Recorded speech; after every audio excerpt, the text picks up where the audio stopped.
Good morning दोस्तों, मैं A K. Tiwari. आज हम पढ़ेंगे क्लास 10 का मैथ एनसीईआरटी। चैप्टर है 12। चैप्टर का नाम है सरफेस एरियाज एंड वॉल्यूम। और आज हम पढ़ेंगे एक्सरसाइज 12.2 का बचा हुआ जो पार्ट था, क्वेश्चन नंबर 5, 6, 7 और 8। तो क्वेश्चन नंबर 5 कहता है a vessel is in the form of an inverted cone.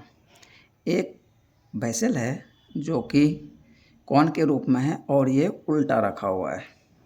मतलब इसका जो बेस है ऊपर है और इसका जो टॉप है वो नीचे तरफ है। It's height is 8 cm। कहता है इसका हाइट 8 cm है and radius of its top, इसका टॉप का जो रेडियस है विच इज ओपन, जो कि खुला हुआ है, इज 5 cm। तो इसका रेडियस जो टॉप का है वो 5 cm है। It is filled with water up to the brim. कहता है इसमें पानी भरा हुआ है इसके नेक तक। ठीक है।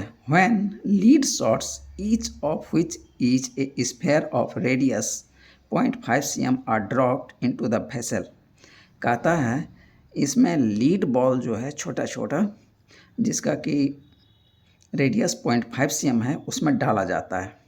तो कहता है डालने से 1/4 of the water flows out, उसमें से 1/4 जो है पानी बाहर हो जाता है। तो छोटा छोटा बॉल है, वो कितना बॉल डाला गया है। Find the number of lead shots dropped in the vessel. तो कहता है कि पता कीजिए कि कितने ये छोटे छोटे बॉल डालने से 1/4 पानी जो है बाहर आ गया। तो दोस्तों क्वेश्चन तो बहुत आसान है कि एक कोनिकल टाइप का वेसल है और इसका जो ये इन्वर्टेड मतलब उल्टा है, इसका जो बेस है ऊपर की ओर है और ये ओपन है, खुला हुआ है। तो कहता है इसमें पानी जो है इसके नेक तक भरा हुआ है। ठीक है। अब इसमें छोटे छोटे बॉल डाले जा रहे हैं। ठीक है। अब कहता है जब हम इसमें बॉल डालेंगे तो इसका पानी जो है बाहर आएगा। तो कहता है इसका जितना वॉल्यूम है उसका 1/4 जो पानी है वो बाहर आ गया। इसका मतलब है जितना पानी बाहर आया उसका वॉल्यूम, और ये जो बॉल है ये तो छोटा छोटा है, यानी कई बॉल डाले गए, तो उसके सभी बॉल को डालने से जो पानी बाहर आया उसका वॉल्यूम और इस टोटल सभी बॉल का वॉल्यूम बराबर हो जाना चाहिए। तो इससे क्या होगा कि n हमको निकल जाएगा। तो हम एक बॉल का वॉल्यूम निकाल लेते हैं, उसको n से इंटू कर देंगे तो उससे हम n प्राप्त कर सकेंगे। Here we have r equal to radius of cone 5 cm। यहाँ जो रेडियस है इसका 5 cm दिया हुआ है। Okay. Height of cone 8 cm, इसका हाइट जो है यहाँ से लेके यहाँ तक 8 cm है, 8 cm। ठीक है। R1 radius of spherical lead shot equal to 0.5 cm। ठीक है। वॉल्यूम ऑफ वाटर बराबर वॉल्यूम ऑफ कॉन, इसमें जितना वॉल्यूम कॉन का होगा उतना ही वॉल्यूम इसमें जो पानी है उसका होगा। तो हम वाटर का वॉल्यूम निकाल लेते हैं जो कि कॉन के वॉल्यूम के बराबर होगा। तो कॉन का वॉल्यूम क्या होता है 1/3 πr² इंटू एच। अब 1/3 क्रॉस पाई का वैल्यू 22/7 क्रॉस आर का वैल्यू 5 क्रॉस 5 क्रॉस 8। तो ये हो गया 1/3 22/7 क्रॉस 5 क्रॉस 5 25 क्रॉस 8 200 cm3। अब क्वेश्चन कहता है कि 1/4 पानी बाहर हो जाता है। देखते हैं कितना इस वॉल्यूम का 1/4 पानी। तो इसको 1/4 से इंटू कर देंगे तो उतना पानी बाहर हो जाएगा। Now volume of water that flows out from the cone 1/4 cross volume of water into the cone. 1/4 cross इतना वॉल्यूम है पानी का जो कि कॉन के अंदर है। तो 1/3 क्रॉस 22/7 क्रॉस 200 cm3। 200 देखिए 4 से कट जाएगा 50 बार में। और मैं 22/7 को ऐसे रख रहा हूँ, बाद में चूँकि हो सकता है कट जाए, नहीं तो एक ही बार हमको इंटू करना पड़ेगा, नहीं तो बार बार हमको इंटू करना पड़ेगा। तो 1/3 22/7 क्रॉस 50 cm3 इतना पानी जो है बाहर हो जाता है। अब देखते हैं now volume of 1 spherical lead shot. Sphere का कितना होता है 4/3 पाई r3। तो 4/3 पाई का वैल्यू 22/7 क्रॉस r का वैल्यू r1, इसका 0.5 है, तो 0.5 क्रॉस 0.5 क्रॉस 0.5 cm3। तो 4/3 क्रॉस 22/7 क्रॉस 5/10, इसका डेसिमल हटा दिया सबका, तो 5/10 हो गया, 5/10 क्रॉस 5/10। ठीक है, अब देखते हैं कट कर देते हैं। तो इसको कट करने के बाद 11/3 क्रॉस 7 cm3 आ गया। एक स्फेयर, ये जो स्फेरिकल बॉल है इसका वॉल्यूम आया एक का।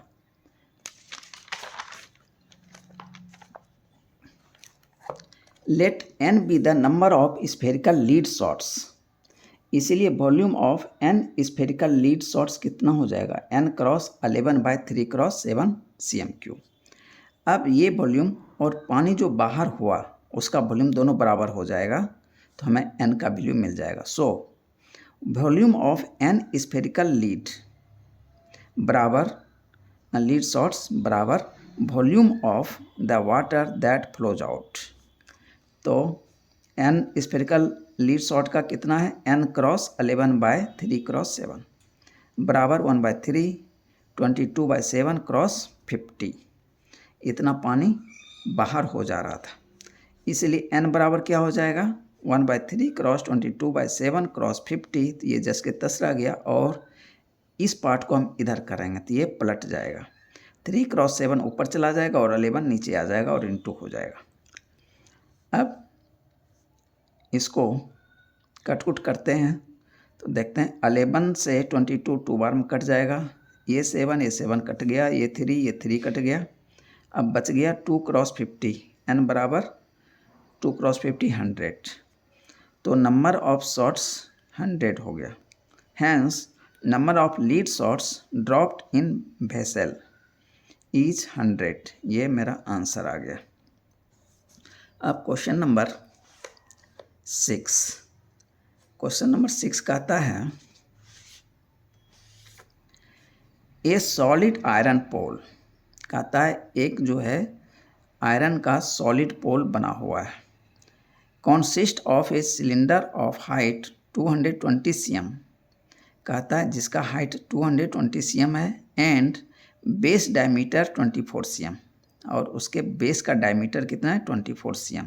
तो रेडियस कितना हो जाएगा 24/2 यानी 12 cm, which is surmounted by another cylinder of height 60 cm, कहता है इस सिलेंडर के ऊपर एक दूसरा सिलेंडर भी है, और लेकिन उसका हाइट 60 cm है एंड रेडियस 8 cm है, और लेकिन उसका रेडियस 8 cm है और नीचे वाले का रेडियस 12 cm था। ठीक है, फाइंड द मास ऑफ पोल, कहता है इस तरह से जो पोल बना है उसका हमको मास निकालना है। When given that 1 cm³ of iron has, कहता है कि इस 1 cm³ में मतलब 1 सेंटीमीटर लंबा, 1 सेंटीमीटर चौड़ा और 1 सेंटीमीटर ऊंचा, जितना वॉल्यूम ये घेरता है उतना आयरन का मास जो होता है 8 ग्राम होता है। ठीक है, यूज पाए 3.14, यहाँ पे पाए का वैल्यू 3.14 यूज करना है, 22/7 यूज हम नहीं करेंगे। तो दोस्तों आप क्वेश्चन समझ गए होंगे। क्वेश्चन देखिए, इसका पहले फिगर ड्रॉ कर लेते हैं। नीचे जो है इसका डायमीटर 24 cm दिया हुआ है, तो रेडियस कितना हो जाएगा 24/2 यानी 12 cm, और इसका हाइट 220 cm दिया है, यानी यहाँ से यहाँ तक हाइट 220 cm। ठीक है, इसके ऊपर में एक दूसरा भी सिलेंडर है, ठीक है। उसका रेडियस दिया है 8 cm और हाइट है 60 cm। तो हम पहले नीचे वाले का वॉल्यूम निकाल लेते हैं, फिर ऊपर वाले का वॉल्यूम निकाल लेते हैं, दोनों को ऐड कर देंगे। उसके बाद फिर मास का दिया हुआ रिलेशन, हम उससे फिर मास निकाल लेंगे। Here we have for cylinder 1 यानी बेस वाला सिलेंडर का मैं लिख रहा हूँ, H1 equal to 220 cm, R1 12 cm। For cylinder 2 H2 60 cm, R2 8 cm। Volume of iron in cylinder 1 कितना हो जाएगा? Volume of iron in cylinder 1 equal to pi R1 का स्क्वायर इंटू H1 यानी 3.14 क्रॉस R1 का value है 12 cross 12 cross 220 cm3।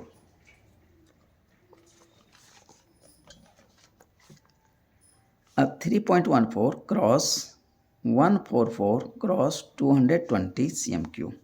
अब इसको into करने के बाद आता है 99,475.2 cm3। ये नीचे वाले सिलेंडर का वॉल्यूम मुझे मिल गया। अब उसके ऊपर जो सरमाउंटेड सिलेंडर है उसका वॉल्यूम निकालते हैं। Now volume of iron in cylinder 2 pi R2 का स्क्वायर इंटू H2। तो पाई का वैल्यू 3.14 क्रॉस R का वैल्यू यहाँ दिया है 8 क्रॉस 8 क्रॉस 60। अब इसको इंटू कर लेंगे तो हमें मिल जाएगा 12,057.6 cm3।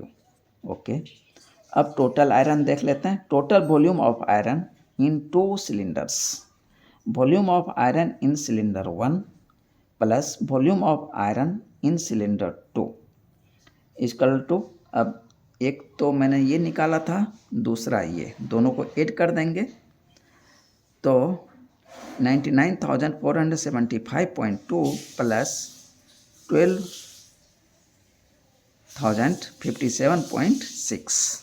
अब इसको जोड़ने के बाद ये आ जाएगा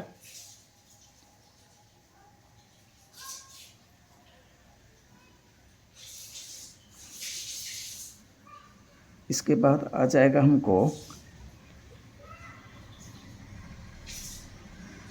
1,11,532.8 cm3। ठीक है, इतना टोटल वॉल्यूम आयरन का निकला। अब इसको कन्वर्ट करना है मास में। दिया हुआ है 1 cm3 of iron has mass 8 gram. 1 cm3 iron का मास कितना है? 8 ग्राम दिया हुआ है, इसीलिए इतना cm3 ऑफ आयरन हैज़ मास 8 से इसको इंटू कर देंगे। 8 क्रॉस 1,11,532.8 इतना ग्राम हो गया। अब इसको इंटू करने के बाद हमको मिल जाएगा 8,92,262.4 ग्राम। अब चूँकि ये ग्राम में है और ये बड़ा नंबर है तो इसको हम केजी में कन्वर्ट करते हैं। तो केजी में करने के लिए हमको क्या करना पड़ेगा? 1000 से डिवाइड कर देंगे। तो 1000 से जब डिवाइड करेंगे तो देखते हैं 1000 में कितने जीरो, 1 2 3, तो यहाँ से डेसिमल 3 डिजिट हम इधर शिफ्ट कर देंगे लेफ़्ट साइड, 1 2 3 यानी यहाँ पे डेसिमल हम डाल देंगे, यानी 892.2624 kg। अब इसको अप्रॉक्स यदि लेते हैं तो अप्रॉक्स का सिंबल इस तरह से होता है, अप्रॉक्स 892.26 kg। ये मेरा आंसर हो गया दोस्तों। अब question number 7।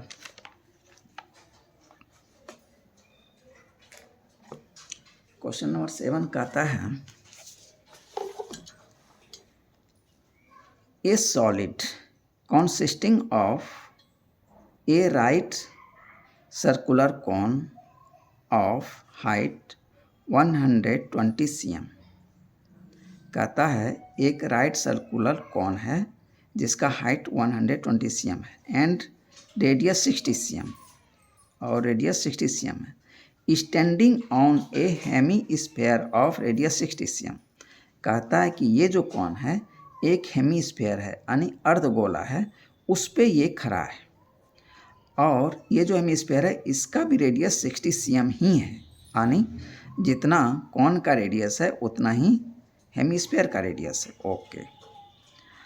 CM is placed upright in A right circular cylinder. कहता है एक राइट सर्कुलर सिलेंडर है। राइट सर्कुलर सिलेंडर का क्या मतलब उसका जो बेस और हाइट है उसके बीच 90 डिग्री का एंगल बना हुआ है। तो अब कहता है सिलेंडर फुल ऑफ वाटर। कहता है कि उस सिलेंडर में पानी पूरा भरा हुआ है। Such that it touches the bottom. अब कहता है कि ये जो कंस्ट्रक्शन बना है हेमिस्फीयर और कॉन का, ये उस सिलेंडर के अंदर में है और उसका जो स्फेरिकल पार्ट का बॉटम है और सिलेंडर का बॉटम दोनों एक दूसरे को टच कर रहा है। Find the volume of water left in the cylinder.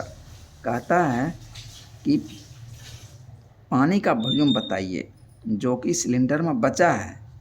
If the radius of cylinder is 60 cm। कहता है कि यदि रेडियस जो है सिलेंडर का भी 60 cm ही है and it's height is 180 cm और इसका हाइट 180 cm दिया हुआ है। तो दोस्तों इस क्वेश्चन को पहले समझते हैं, इसमें कहता क्या क्या है। तो दोस्तों ये देखिए हेमिस्फीयर है, इसके ऊपर में एक कॉन सरमाउंटेड है। ओके, इसको एक सिलेंडर में डाल दिया तो इसमें पानी भरा हुआ था, तो पानी जितना इसका वॉल्यूम है इस कंस्ट्रक्शन का यानी हेमिस्फीयर और इस कॉन का, उतना पानी तो निकल जाएगा, रेस्ट पानी इसमें बच जाएगा। तो हम इस पहले सिलेंडर का वॉल्यूम निकालेंगे, उस वॉल्यूम में से माइनस कर देंगे हेमिस्फीयर का और कॉन का वॉल्यूम। तो इसमें जितना पानी बचा हुआ होगा, जितना वॉल्यूम बचा होगा उतना पानी इसमें बचा हुआ होगा। बस क्वेश्चन इतना ही है। Here we have for cylinder, यहाँ पे पहले हम सिलेंडर की बात करते हैं। R equal to radius of cylinder equal to 60 cm। ठीक है। H height of cylinder 180 cm। इसलिए volume of water equal to volume of cylinder. तो पूरे सिलेंडर में कितना पानी है वो पहले निकालता हूँ। तो जितना सिलेंडर का वॉल्यूम होगा उतना ही पानी होगा, पानी का वॉल्यूम होगा। V1 इसको मान लेते हैं। V1 equal to pi R square cross H। तो सिलेंडर का वॉल्यूम क्या होता है, pi R square into H।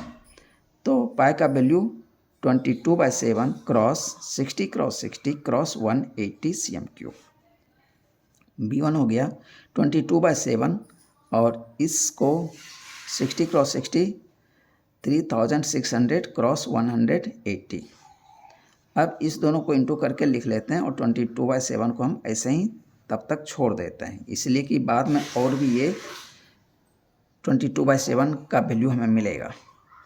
तो V1 हो गया 22/7 और 648,000 इतना cm3। ये V1 निकल गया यानी टोटल वॉल्यूम निकला इस सिलेंडर का और इतना ही वॉल्यूम वाटर का हो जाएगा। Okay. Now for hemispherical part we have R1 radius of hemisphere equal to 60 cm। V2 volume of hemisphere. तो V2 इजकल टू हेमिस्फीयर का 2/3 पाई R1 का क्यू। ठीक है। तो V2 बराबर हो जाएगा 2/3 क्रॉस 22/7 क्रॉस 60 क्रॉस 60 क्रॉस 60। अब ये 60 20 बार में कट जाएगा इस 3 से, तो अब ऊपर बच गया 22/7। अब 2 क्रॉस 20 तो 40 हो गया, और 60 क्रॉस 60 3600। अब 22/7 को मैं ऐसे ही छोड़ा और रेस्ट को इंटू कर दिया, तो हमें मिल गया 144,000 इतना CMQ। और 22/7 हम अभी इसको इंटू नहीं किया हूँ, ये V2 निकल गया, ये निकल गया इस हेमी स्फेरिकल पार्ट का volume. Now for conical part we have, अब हम कॉनिकल पार्ट का देखते हैं।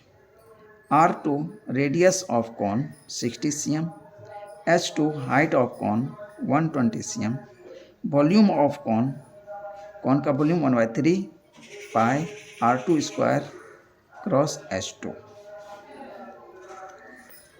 तो इसका वॉल्यूम हम V3 मान लेते हैं। V3 equal to 1/3 22/7 cross 60 cross 60 cross 120। अब 120 3 से कट जाएगा 40 बार में।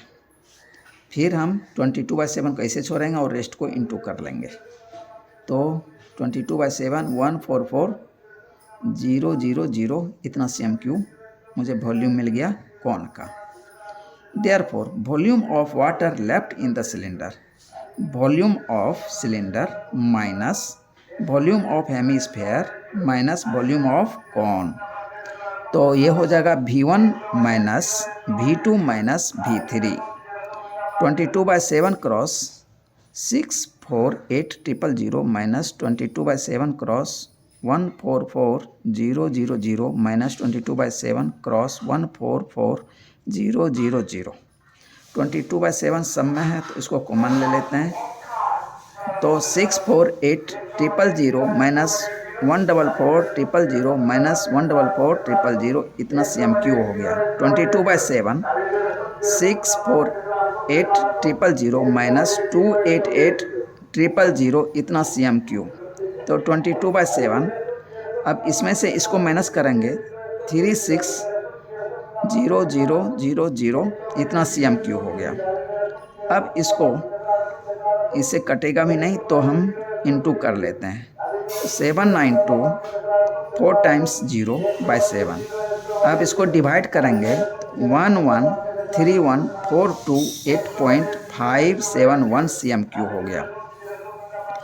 अब चूँकि ये बहुत बड़ा नंबर है, इसको हम मीटर क्यू में कन्वर्ट करेंगे। तो दोस्तों यहाँ देखिए CMQ है, तो 100 सेंटीमीटर बराबर 1 मीटर होता है, तो हम क्या करेंगे 100 से डिवाइड करेंगे, लेकिन इस Q के वजह से इस 100 पे भी पावर 3 आ जाएगा, तो हम 100 पे पावर 3 से इसको डिवाइड कर देंगे तो मीटर क्यू में ये कन्वर्ट हो जाएगा। दोस्तों ये ध्यान रखिएगा, ऐसा नहीं कि केवल यहाँ CM है मीटर में करेंगे तो 100 से डिवाइड कर देंगे तो गलत हो जाएगा, इसलिए कि यहाँ पावर 3 है CM पे, तो मीटर पे भी पावर 3 आएगा, तो यहाँ पे 100 पे भी पावर 3 करके हम डिवाइड करेंगे।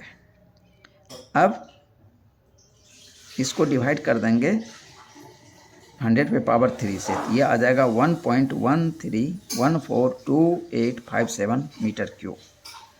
अब इसको मैं लिख सकता हूँ 1.13142857 मीटर क्यूब अप्रॉक्स हो जाएगा। अब इधर जो है 5 से छोटा तीसरा डिजिट के बाद, डेसिमल के बाद तीसरा डिजिट के बाद हम छोड़ देते हैं, अप्रॉक्स हो गया 1.131 मीटर क्यूब अप्रॉक्स आंसर हो गया दोस्तों। अब क्वेश्चन नंबर 8 देखते हैं दोस्तों। क्वेश्चन नंबर 8 कहता है a spherical glass vessel has a cylindrical neck. कहता है कि एक स्फेरिकल ग्लास है, उसका नेक जो है सिलिंड्रिकल है, 8 cm लॉन्ग, और उस नेक का लंबाई कितना है 8 cm है, 2 cm इन डायमीटर, और उसका डायमीटर 2 cm है। The diameter of the spherical part is 8.5 cm।